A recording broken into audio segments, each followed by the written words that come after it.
Okay, so I'm not going to spend a lot of time on this, but what you should be able to see here is some pieces of string pulling on a rod, and those holes where the pieces of string are represent data samples, and the rod is the best fit for how we can create something that fits through those samples, right?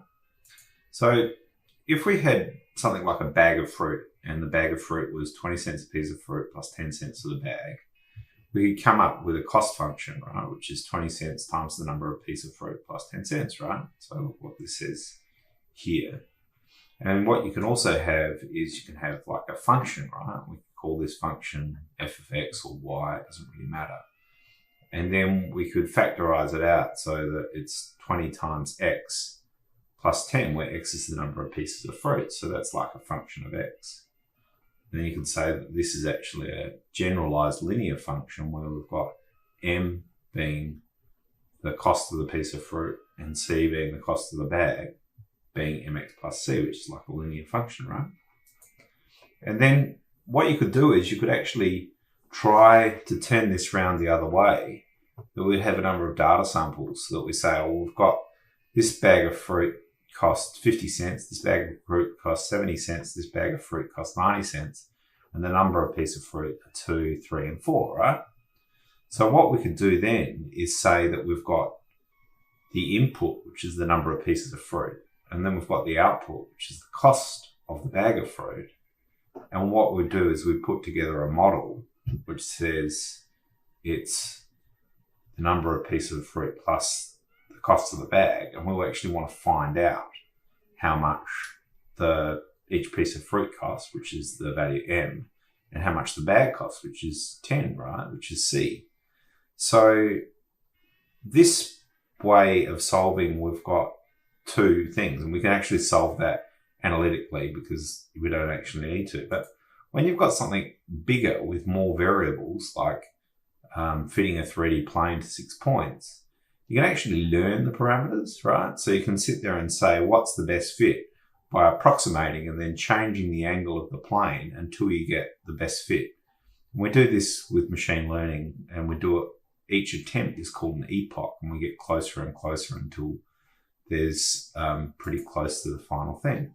So what that means is that we, rather than just having 2 parameters or 6 parameters, we use millions of parameters, and then we can do crazy things like pull us a real-time mask off a piece of video.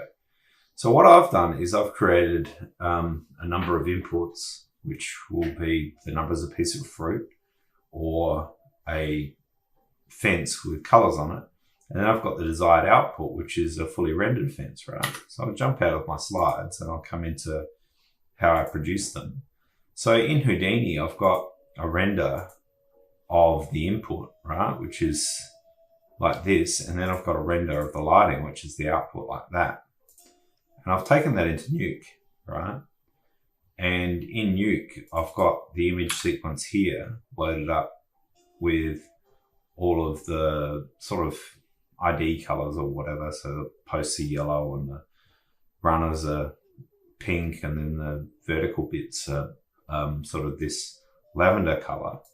And then I've also got the exact same position. I've got the full lighting, and I've got a CopyCat node here, right? And so just in the same way we were trying to learn the angle of that piece of plane, the loss function goes down and down and down over more and more steps until we've got a closer representation of how to get from this to this by learning it with machine learning, right? So once we've got that, the really cool thing is I can produce a scanline render of this pretty easily, right? And that's pretty cheap. Or is it? Right? So that will render through, and this render looks the same as this render, right? So that means that if I put an inference node down, which has learned how to turn this into this, you can also learn how to turn this node, which is the scanline render, into this node, which is the final render. So then I can unpre-multiply that, shuffle it around, and get the final result and then pre-multiply it so I don't get any nasty edge effects, which means that if I wanted to, I could have, say, 30 shots that needed a picket fence and just render out a cheap and nasty scanline render of this, and then by loading up the value of this .cat file into there, I could have them all lit beautifully by using the one-learn lighting and wouldn't actually have to render this ray trace rendering, which I can just show you now takes a bit of effort. So that's just one application of CopyCat. And if I go back to this, I'll be able to show you that I can get from the input to the output just using a CopyCat node and not having to spend time rendering every time that one of the things that updates the input, like the camera angle or the distance from camera or whatever, and that can just update on all shots. And so if I did want to change the lighting, I'd update this training run, and then I'd load up a new cat file into this CopyCat inference node, and then this would come out looking different with the new lighting. I haven't got an example of that, but it's just one way to show how CopyCat can work. Thanks for your time.